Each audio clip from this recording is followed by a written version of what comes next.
नमस्कार प्रिय पाठकों, मुझे आशा है कि आप इस पुस्तक को सुनते हुए इसका आनंद ले रहे होंगे।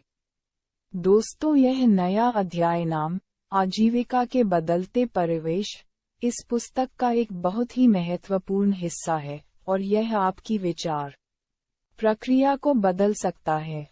तो चलिए इस अध्याय को शुरू करते हैं।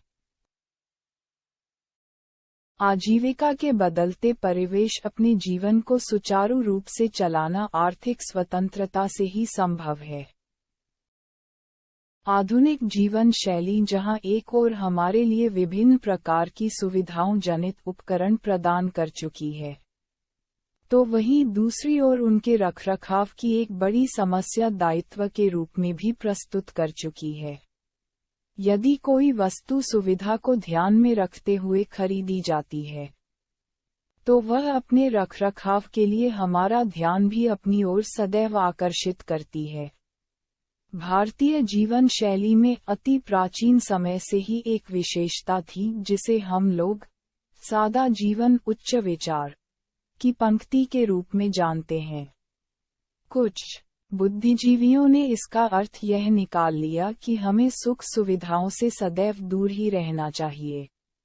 उनके अनुसार सुविधाओं को खरीदना मूल रूप से धन को व्यर्थ में गंवाना एवं विलासिता की ओर ध्यान को आकर्षित करता है। ऐसे बुद्धिजीवियों के लिए कुछ और भी कहावतें प्रचलन में है। नाच ना जाने आंगन टेढ़ा, अर्थात जब प्राप्त करने की क्षमता नहीं होती तो उसके विपरीत बहाने बनाया करते हैं। ना नौ मन तेल होगा ना राधा नाचेगी, अर्थात यदि सुविधाएं उपयोग में लेकर ही नहीं आएंगे तो धन तो स्वतः ही बच जाएगा। एक चना भाड़ में झोंका नहीं जा सकता, अर्थात यदि आपके पास धन नहीं है तो आपको सुविधाओं के पीछे नहीं भागना चाहिए। ऐसी कितनी कहावतें प्रचलन में है जिनको कुछ बुद्धिजीवी लोगों ने उनके भावार्थ से ही बदल दिया। मित्रों, आपके समक्ष कुछ उदाहरण प्रस्तुत करना चाहते हैं। इतिहास में यदि हम कुछ घटनाओं को देखें तो उनमें लखनऊ में स्थित पुराना इमामबाड़ा प्रचलित है, जिसे भूल भुलैया के नाम से भी विश्व में जाना जाता है। इसके निर्माण से संबंधित एक विचित्र कहानी है। लखनऊ में एक बार प्राकृतिक आपदा के कारण लोगों की आजीविका बाधित हो गई थी। संसाधनों को खरीदना उनके लिए एक जटिल समस्या बन गई थी। मूलभूत आवश्यकताओं की आपूर्ति भी अधिकांश लोग नहीं कर पा रहे थे। लखनऊ के एक धनाढ्य व्यक्ति ने एक विशेष कार्य योजना बनाई। उन्होंने लोगों को आर्थिक रूप से सहायता करने के लिए अपनी एक बहुत बड़ी भूमि को खोजने का आदेश दे दिया। शाम को जितने भी लोग खुदाई का कार्य कर रहे थे उनको उनके श्रम का आर्थिक लाभ प्रदान कर दिया गया। रात्रि को अन्य लोगों को उसी गड्ढे को भरने का कार्य दिया गया। उनको भी इसके लिए आर्थिक लाभ प्रदान किया गया।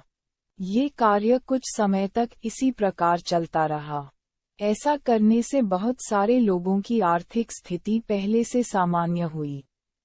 इसके उपरांत उन्होंने एक दूसरे श्रमिक वर्ग को इनके साथ दीवार बनाने का कार्य सौंप दिया।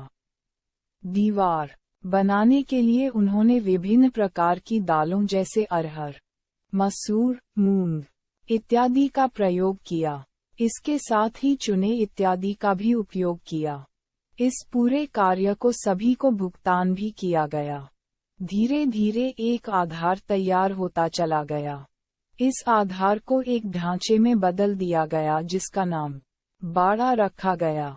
बड़ा एक ऐसी व्यवस्था होती है जहां पर धार्मिक अथवा संत लोग विश्राम करते हैं। इसके उपरांत उन्होंने अपने समुदाय विशेष के लिए एक स्थान की व्यवस्था की जिसमें श्रमिकों को दूसरा कार्य सौंपा गया। उस स्थान पर खुदाई से एकत्र की गई मिट्टी के द्वारा पहले तो एक टीला बनाया गया। ठीक उसके ऊपर एक मस्जिद का भी निर्माण कराया गया। इस पूरी निर्माण अवधि में कई वर्ष लगे, किंतु इस योजना के अंतर्गत सामान्य नागरिकों की आर्थिक स्थिति पहले से सुधर चुकी थी। इस घटना की सच्चाई वास्तव में हम प्रमाणित नहीं कर सकते, किंतु घटना का संदर्भ केवल इतना ही रखना चाहते हैं कि आर्थिक प्रगति का विकल्प मूल रूप से यदि मिल जाता है तो सामान्य जनमानस को अपनी आजीविका को प्राप्त करना सरल हो जाता है। इसके अतिरिक्त एक अन्य घटना भी आपसे साझा करेंगे जो अमेरिका की एक बहुत बड़ी घटना है। ये घटना अमेरिका की पृष्ठभूमि से हमें प्राप्त होती है। अब्राहम लिंकन अमेरिका के दूसरे राष्ट्रपति थे। उन्होंने जब ये पदवी ग्रहण की तो उस समय अमेरिका की आर्थिक स्थिति ठीक नहीं थी। लिंकन किसी ऐसी योजना पर कार्य करना चाहते थे जिसके द्वारा उन्हें बिना किसी विशेष आर्थिक हानि के अपने देश की व्यवस्था को नियंत्रित करने में सहायता मिल सके। उन्होंने अपने मुख्य सलाहकार के साथ इस विषय में विचार विमर्श किया। उनके मुख्य सलाहकार ने उनको जिस योजना के विषय में बताया उसे सुनकर लिंकन अचंभित हो गए।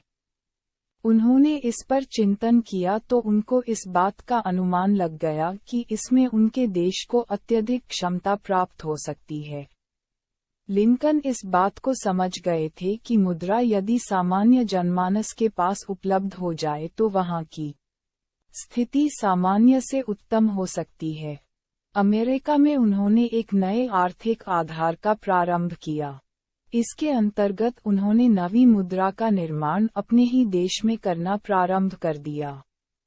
सामान्य जनमानस के लिए उन्होंने छोटी बड़ी योजनाओं के अंतर्गत कार्य निर्धारित कर दिए जिसके द्वारा वे उनके जीवन की आजीविका को पुनः जागृत कर सकें।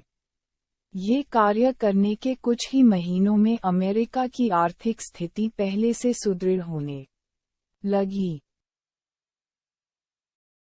भारत के महान क्रांतिकारी युग पुरुष आदरणीय श्री सुभाष चंद्र बोस ने जब आज़ाद हिंद फौज का गठन किया तो उनको इसकी क्षमता में बल प्रदान करना था। इसके लिए उन्होंने उस समय के सबसे शक्तिशाली शासक जिसका नाम अडोल्फ हिटलर था मिलने की इच्छा व्यक्त की। उनके प्रयासों में उन्हें सफलता प्राप्त हुई और उनकी भेंट अडोल्फ हिटलर से हो गई। सुभाष चंद्र बोस को अडोल्फ हिटलर पहले से ही अत्यधिक सम्मान दिया करते थे, इसलिए उनकी भेंट बहुत उत्तम स्तर की मानी गई। सुभाष चंद्र बोस जी ने जब अडोल्फ हिटलर से उनकी शक्ति का रहस्य जानना चाहा, उनको अडोल्फ हिटलर ने कहा, यदि आप मुद्रा की क्षमता को समझ गए तो आप कुछ भी कर सकते हैं। इसका सीधा अर्थ यह निकाला गया कि सुभाष चंद्र बोस जी ने आज़ाद हिंद नामक नवीन मुद्रा का निर्माण करना प्रारंभ कर दिया। इस मुद्रा से आज़ाद हिंद फौज को एक अद्भुत शक्ति प्राप्त हो गई, जिससे ब्रिटिश सरकार की सभी योजनाओं को धराशायी कर दिया। मित्रों, इन तीन घटनाओं के माध्यम से आपके समक्ष यही कहना चाहते हैं कि व्यक्ति की आजीविका का स्रोत चाहे कोई भी हो, किंतु उसे सम्मानजनक आर्थिक लाभ मिलना ही चाहिए। सामान्य तौर पर सम्मानजनक आर्थिक लाभ सदैव नैतिक कार्यों से ही प्राप्त हो सकता है, परंतु अधिकांश युवाओं में इस बात को लेकर एक विरोधाभास भी रहता है कि नैतिक एवं अनैतिक हम ही क्यों देखें। उनके समक्ष जब एक व्यक्ति परिश्रम करता हुआ प्रतीत होता है जिसे बहुत कम धन प्राप्त हो पाता है, दूसरी ओर कुछ लोग अवांछित कार्य करके धन अर्जित कर लेते हैं। अधिकांश युवा इस भेद को समझ नहीं पाते हैं। प्राप्त आंकड़ों के अनुसार भारत में हर वर्ष लगभग 90 लाख छात्र एवं छात्राएं अपनी शिक्षा पूर्ण करके आजीविका के लिए बाजार की ओर प्रस्थान करते हैं। यदि पूरे भारत को रोजगार की दृष्टि से देखा जाए तो कुल मिलाकर 25 लाख ही रोजगार के सरकारी एवं गैर सरकारी विकल्प उपलब्ध है। सरकार एवं निजी संस्थाएं इसके अतिरिक्त रोजगार देने में सक्षम नहीं है। इतनी बड़ी संख्या जिनको रोजगार उपलब्ध नहीं हो पाता, वह या तो न्यूनतम आय पर ही कार्य करने के लिए बाध्य हो जाते हैं, अथवा कुछ ऐसे मार्गों का चयन कर लेते हैं जो अनैतिक होते हैं। इसका मुख्य कारण भारतीय शिक्षा व्यवस्था का पिछड़ा हुआ स्वरूप है। इस शिक्षा व्यवस्था में केवल और केवल किताबी ज्ञान ही परोसा जाता है, परंतु आजीविका के उचित मापदंड नहीं सिखाए जाते हैं। उदाहरण के तौर पर आपकी शिक्षा का स्तर चाहे जैसा भी क्यों ना हो, जब आप आर्थिक बाजार को समझने का प्रयास करेंगे तो आप स्वयं को ठगा हुआ ही अनुभव करेंगे। अर्थात चाहे आप चिकित्सक हो, अभियंता हो, प्रशासनिक सेवा अधिकारी हो या फिर एक सामान्य नागरिक हो, आपका आर्थिक स्वरूप केवल आपके वित्तीय प्रमाण पत्र ही तय करेंगे। इससे अभिप्राय यह है कि जब आप किसी भी वित्तीय परिप्रेक्ष्य में स्वयं को देखना चाहेंगे तो आपकी संपूर्ण शिक्षा आपके किसी भी कार्य की नहीं होगी। आप चाहे एक सामान्य व्यक्ति हो चाहे अति विशिष्ट श्रेणी में आते हो, आपको बाजार से कुछ भी प्राप्त करने के लिए एक वित्तीय बल की आवश्यकता होगी। भारतीय शिक्षा व्यवस्था में इसकी सबसे बड़ी कमी देखी जाती है। भारत विश्व का सबसे बड़ा गणराज्य होने के उपरांत भी अपने वित्तीय आंकड़ों को लेकर सदैव ही चिंताग्रस्त स्थिति में रहता है। भारतीय परिवेश में एक मिथ्यावादी कथन प्रचलन में है कि भारतीय जनसंख्या वृद्धि यहाँ की प्रगति का सबसे बड़ा बाधक है, किंतु ये बात उस समय छिपा दी जाती है जब भारत को विश्व के सबसे बड़े बाजार के रूप में देखा जाता है। इसका सीधा संकेत यह निकलता है कि हाथी के दांत दिखाने के अलग और खाने के अलग होते हैं। भारतीय शिक्षा व्यवस्था में वित्तीय योग्यता को बल नहीं दिया जाता। परिणाम स्वरूप युवा शिक्षित होने के उपरांत भी एक अशिक्षित की भांति बाजार का उपयोग करने का प्रयास करते हैं। वित्तीय क्षेत्र की समझ न होने के कारण अधिकांश छात्र आजीविका के वास्तविक अध्याय को समझ नहीं पाते। भारत में 80% से अधिक क्षेत्र ऐसा है जहां पर नागरिक अपनी सेवाओं को न्यूनतम आय प्राप्ति के उपरांत भी प्रदान कर रहे हैं। यदि इस विषय पर किसी बुद्धिजीवी से बात की जाए तो वह इसका स्पष्टीकरण युवाओं के कौशल से जोड़कर देगा, किंतु प्रत्येक तथ्य का कारण केवल एक दिशा की ओर ही संकेत नहीं करता। मूल रूप से इसके पीछे का मुख्य कारण बहुत अलग है। भारत की शिक्षा व्यवस्था का नवीनीकरण आधुनिकीकरण से जोड़कर देखा जाता है। आधुनिक जीवन शैली मूल रूप से आवश्यक है, इसमें किसी प्रकार की कोई टिप्पणी नहीं की जा सकती। वास्तव में एक ऐसा समीकरण है जिसको शैक्षिकी संस्थान अपने पाठ्यक्रम में पूर्ण रूप से उपयोग ही नहीं कर पाते। वित्तीय जानकारी सभी शैक्षिकी संस्थानों में प्रदान करनी आवश्यक है।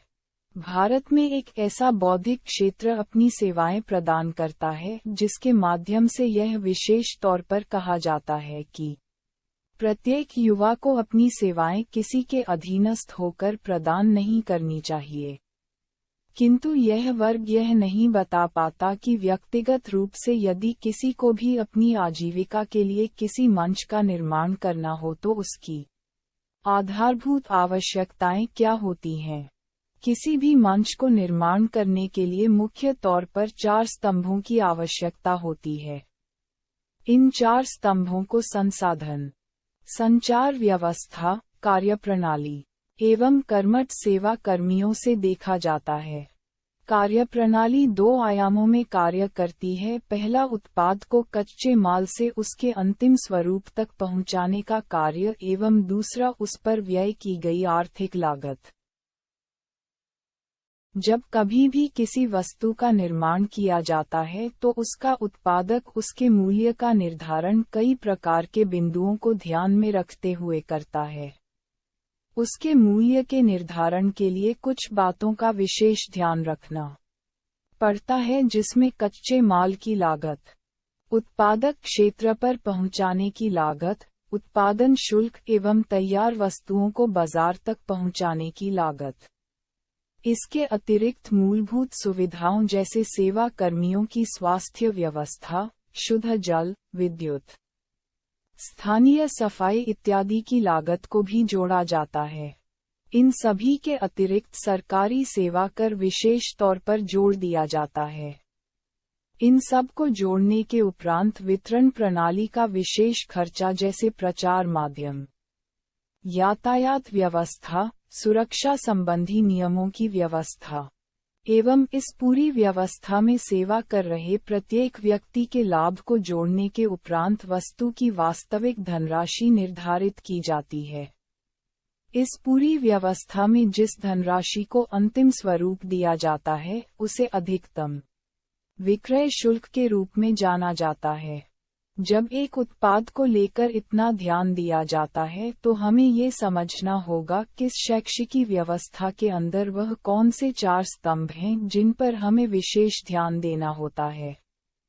प्रत्येक शैक्षिकी व्यवस्था में मूल रूप से जिन 4 स्तंभों की बात की जाती है उन्हें ज्ञान, योग, धारणा एवं सेवा के रूप में समझा जा सकता है।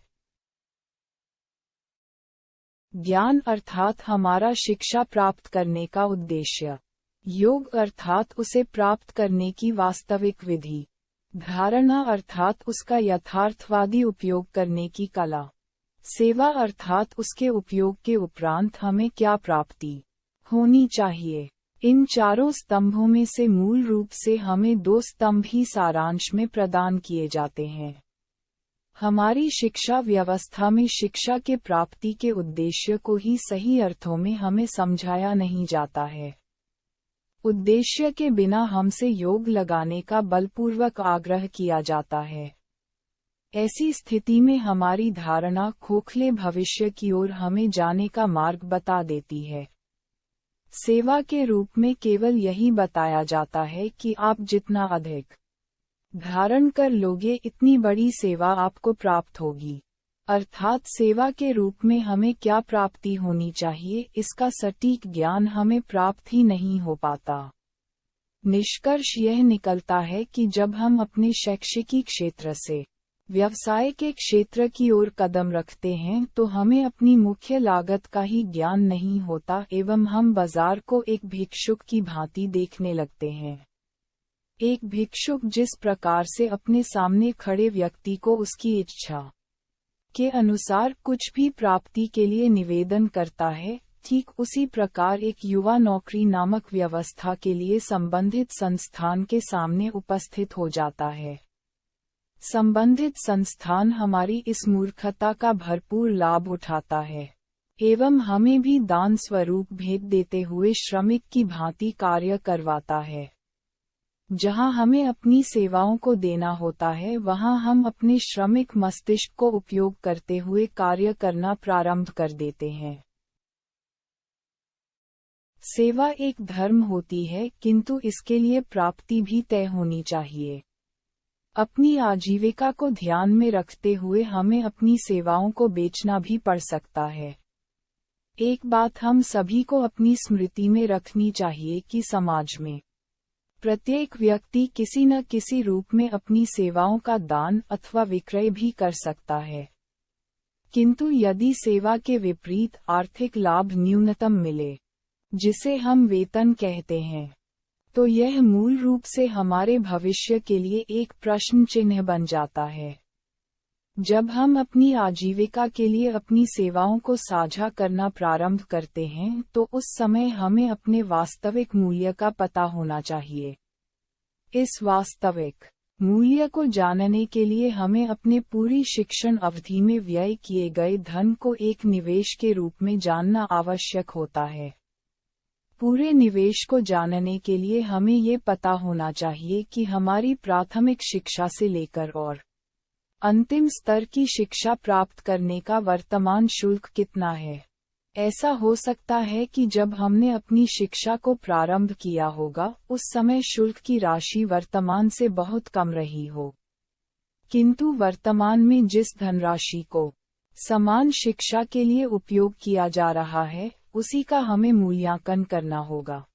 ये संभव है यही शुल्क आज से 12 वर्ष पूर्व औसतन रुपये 2000 का हो, किंतु ये शुल्क अब अमान्य ही माना जाएगा।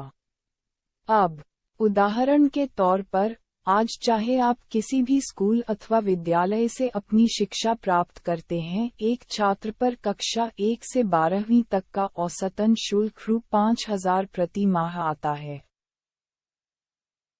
अब यदि इसे 12 वर्षों के लिए जोड़कर देखा जाए तो ये राशि 12 गुना 5,000 आएगी। इसका कोई जोड़ रुपये 720,000 आएगा। इतना ही शुल्क इसके अतिरिक्त प्रत्येक छात्र पर व्यय किया जाता है, जिसमें उसका भोजन, वस्त्र इत्यादि सम्मिलित होते हैं। अर्थात यह पूरी धनराशि 14,40,000 रुपये हो जाएगी। यदि हम मुद्रा बाजार की बात करें तो समान धनराशि इसके लिए आरक्षित करनी होती है। धनराशि का कुल योग 28,80,000 रुपये बनता है। यदि वित्तीय समीकरणों के रूप में देखा जाए, इसको हम केवल और केवल बाजार भाव के रूप में ही आंकलन कर सकते हैं। उदाहरण के तौर पर जब हम लोग अपने घर पर भोजन ग्रहण करते हैं तो उस भोजन को हम बहुत ही शांत भाव से भरपेट खा लेते हैं। समान भोजन यदि हम किसी भोजनालय अथवा होटल इत्यादि में खाते हैं तो हमें उस भोजन के शुल्क से लगभग 5 गुना शुल्क चुकाना पड़ता है। ठीक उसी प्रकार हम प्रत्येक वस्तु के उपयोग का मूल्यांकन अपने व्यक्तिगत खर्चों एवं बाजार भाव को जोड़कर उनके औसत के रूप में निकालते हैं। इस प्रकार की वित्तीय सलाह हमें कभी भी हमारे शैक्षिकी संस्थानों के द्वारा प्रदान नहीं की जाती। ऐसी स्थिति में हमें अपने भविष्य का उचित निर्माण करने की वित्तीय प्रेरणा बाजार से भी नहीं मिल पाती। ऐसी स्थिति में हमारा दुरुपयोग बाजार में न्यूनतम वेतन देकर अधिकतम परिश्रम कराते हुए शोषण के रूप में होता है। जब तक हम इन आंकड़ों को समझ पाते हैं तब तक हमारी मानसिकता अपना स्वतंत्र भाव खो चुकी होती है। हमारा जीवन एक गुलाम मानसिकता के रूप में हमारी जीवन शैली को अपने नियंत्रण में ले चुका होता है। ऐसी स्थिति में हम अपनी आजीविका को उस रूप में ही स्वीकार करने के लिए बाध्य हो जाते हैं जो आज मूल रूप से हमारे समाज की वास्तविकता के रूप में हमें दिख रहा है। ऐसी स्थिति में हम कुछ ऐसे बुद्धिजीवियों के प्रभाव में आ जाते हैं जो हमें हमारी सेवाओं के प्रति नकारात्मक भाव दिखाकर एक स्वप्न की दुनिया में ले जाने का प्रयत्न करते हैं। प्रारंभ में हम इन काल्पनिक बातों को सत्य मानकर उनके साथ अपने जीवन की कल्पना भी करना प्रारंभ कर देते हैं, किंतु समय के बीतने के साथ साथ हमें ये स्पष्ट होने लगता है कि कल्पना आखिर कल्पना ही है, वास्तविकता से उसका विशेष कोई संबंध नहीं है। हम स्वयं को थका हुआ अनुभव करते हैं। हम ये सोचने के लिए बाध्य हो जाते हैं कि वास्तविकता में गलती कहाँ पर है। हमारे जैसे लाखों लोग इस प्रकार की मानसिकता से पीड़ित हो जाते हैं। अपनी आजीविका के प्रति हमारी गंभीरता एक भय के रूप में प्रकट होने लगती है। हमें ऐसा आभास दिलाया जाता है कि आप अपनी आजीविका को यदि सही अर्थों में प्राप्त करना चाहते हैं तो आपको एक अलग दिशा में प्रयास तो करना ही होगा। किंतु ये हम स्वयं भी जानते हैं कि कल्पना से कभी हमारा जीवन नहीं चल सकता। केवल 5% लोग ही ऐसे होते हैं जो इस कल्पना को वास्तविकता में बदलना सीख जाते हैं, किंतु अधिकांश लोग इस कल्पना भरी जीवन शैली को सदैव के लिए त्याग देते हैं। इसके साथ ही वह अपने हर विचार को भूलने अथवा मारने का प्रयास भी करते हैं जो उनको प्रोत्साहित कर रहा होता है। यदि हमारा शैक्षिकी स्तर वित्तीय स्वास्थ्य से भरपूर बना दिया जाए तो इस प्रकार का वातावरण कदापि जन्म ही नहीं लेगा। हमें अपनी आजीविका के लिए एक सरल मार्ग प्राप्त हो जाएगा एवं हमारी आर्थिक स्वतंत्रता हमें सरलता से प्राप्त हो जाएगी। अब यहाँ से आपके समक्ष उस वास्तविकता को हम प्रकट करेंगे जो आपके जीवन में एक पारदर्शी स्पष्टता प्रस्तुत कर देगा। मूल रूप से हमें ये पता होना चाहिए कि आजीविका के वास्तविक स्रोत कौन से होते हैं एवं उनकी प्राप्ति के लिए हमें किस प्रकार से शिक्षित होना पड़ता है। सर्वप्रथम हमें अपनी मूलभूत आवश्यकताओं को समझना आवश्यक होता है। इनके लिए हमें उन स्रोतों का ज्ञान होना चाहिए जहां से उन्हें खरीदा अथवा प्राप्त किया जा सके। प्रतिदिन अथवा प्रति सप्ताह इन पर कितना खर्च आता है, हमें इसका ज्ञान भी होना चाहिए। इसके उपरांत प्रति व्यक्ति के अनुसार परिवार में जितने भी सदस्य हैं, उनके खर्च को जोड़कर मासिक खर्च निकालना चाहिए। हमें ये पता होना चाहिए कि हम आंशिक खर्च किस प्रकार से अर्जित किया जा सकता है। ये छोटा सा समीकरण एक बहुत बड़े स्तर का आधार हमारे जीवन को प्रदान कर सकता है।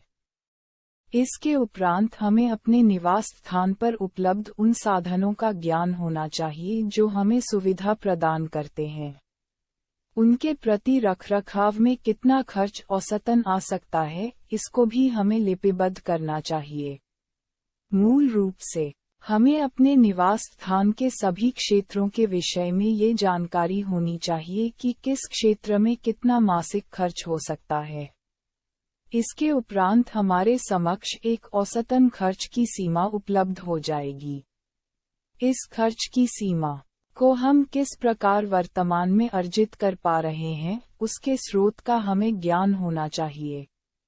हमें उपलब्ध संसाधनों एवं अन्य आवश्यक संसाधनों के विषय में भी पता होना चाहिए। हमारी मूलभूत आवश्यकताओं के अतिरिक्त जीवन को सुखी एवं आनंदमय बनाने का कुल कितना खर्च हो सकता है, इसका हमें पता होना चाहिए। जब हमें अपने निवास स्थान का मासिक खर्च का एक औसतन अनुमान प्राप्त हो जाए, तो हमें ये जांच करनी होगी कि वर्तमान में परिवार की मासिक कितनी आय हो रही है। यदि उपलब्ध आर्थिक स्रोत प्राप्त किए गए मासिक खर्चे का अनुपात समान है, तो हमें अपनी सोच के सीमा क्षेत्र को परिवर्तित करने की विशेष आवश्यकता नहीं है। यदि खर्चे आमदनी से कम है तो यह मान लीजिए कि आपका जीवन स्वस्थ भाव से चल रहा है। वास्तव में यदि हम विश्व के सर्वेक्षण को देखें तो यह औसत निकालना अत्यधिक कठिन कार्य है, क्योंकि आधुनिकीकरण के अनुसार यदि सुविधाओं को प्रति व्यक्ति के सुख से जोड़ा जाए तो समाज का एक बहुत बड़ा वर्ग अपनी मूल आजीविका में जो धन अर्जित कर रहा है वह उसके खर्चों से बहुत कम है। एक सामान्य व्यक्ति को इस विषय में कोई जानकारी नहीं है कि खर्चे एवं आमदनी के मध्य संतुलन कैसे बिठाया जाता है। भारत में विशेष तौर पर वित्तीय शिक्षण के अंतर्गत पाठ्यक्रम न्यूनतम स्थानों पर ही उपलब्ध है। भारत में जितने भी वित्तीय विषयों से संबंधित पाठ्यक्रम है, उनका मूल उद्देश्य धन के प्रबंधन एवं एकत्रीकरण को बाजार के अनुसार एक दिशा देने का कार्य अवश्य करता है।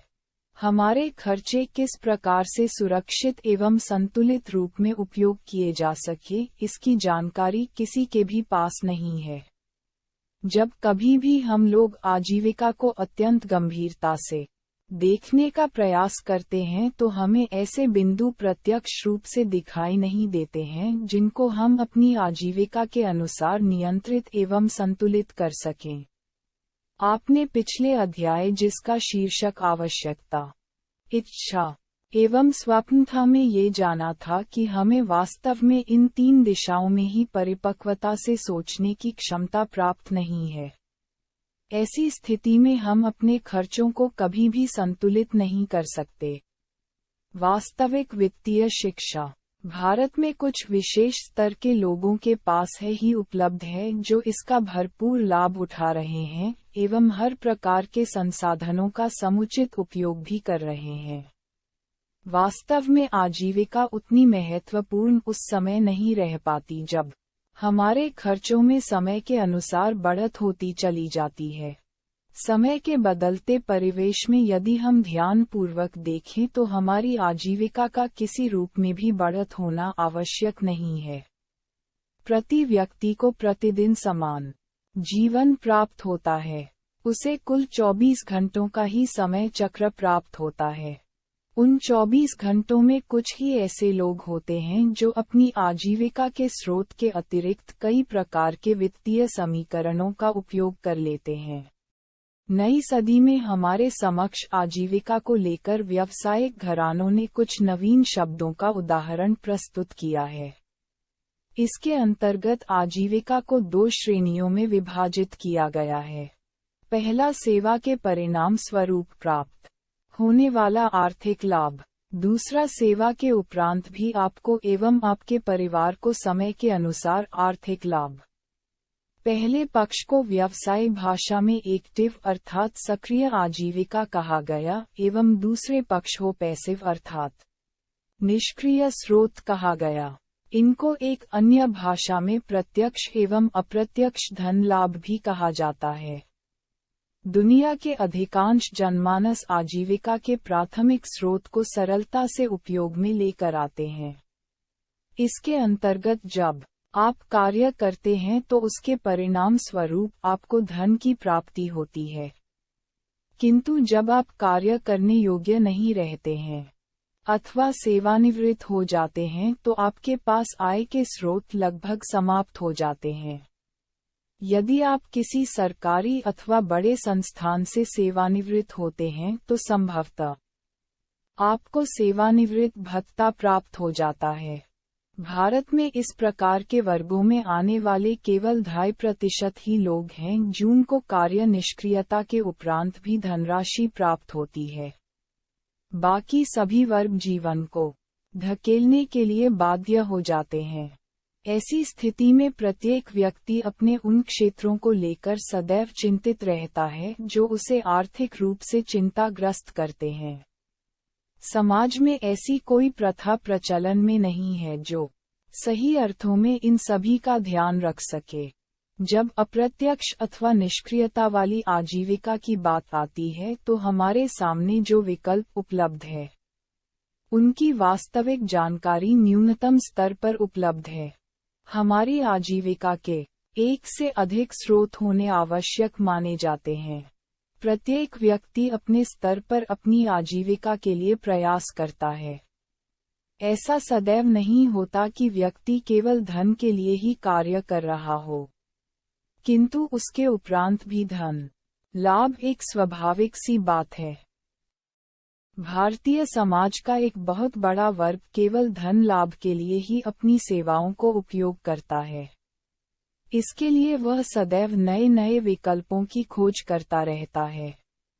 समाज में एक ऐसी मानसिकता प्रचलन में है कि यदि वर्तमान स्रोत समाप्त हो जाए तो जीवन यापन किस प्रकार से होगा।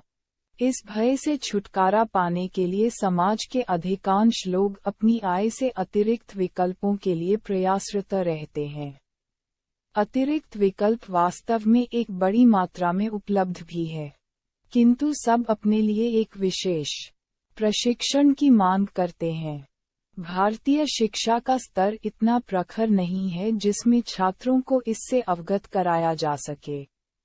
परिणाम स्वरूप प्रत्येक विकल्प को छूने के उपरांत जब उस पर समय लगाया जाता है तो उसकी वास्तविकता प्रकट होती है। ये वास्तव में एक प्रयोग का विषय बनकर ही रह गया है। आज समाज को मूल रूप से कंप्यूटरीकृत बनाया जा चुका है। यदि हम भविष्य के बाजार की ओर दृष्टि डालें तो ये स्पष्ट प्रतीत होता है कि एक सामान्य व्यक्ति के लिए भविष्य में आजीविका के सामान्य स्रोत लगभग समाप्त हो जाएंगे। आपकी शिक्षा चाहे जिस भी विकल्प को उपयोग करने के लिए प्रदान की जाए, उसमें बदलाव आपको बाजार में लंबे समय तक स्थिर नहीं रहने देगा। आजीविका का ये बदलता परिवेश हमें एक ऐसे दृष्टिकोण की तरह सोचने के लिए बाध्य कर रहा है जिसमें विशेष नवीनीकरण यदि ना भी किया जाए तो भी व्यक्ति का जीवन सरलतापूर्वक चलता रहे। यह एक ऐसा विकल्प होना चाहिए जिसमें जीवन की सुरक्षा हेतु जीवन के उपरांत भी किसी प्रकार का कोई संकट उत्पन्न न हो। इस विकल्प को प्रारंभ किया जा चुका है। आवश्यकता है केवल अपना ध्यान आकर्षित करने की। धनवान मानसिकता विषय पर हम आपसे अगले अध्याय में चर्चा करेंगे, जिसके उपरांत इसमें विकल्प का आपको विस्तार से विवरण भी प्रदान करेंगे। इस अध्याय को आपने इस स्तर तक पढ़ा, इसके लिए मैं आपका हृदय से आभारी हूँ।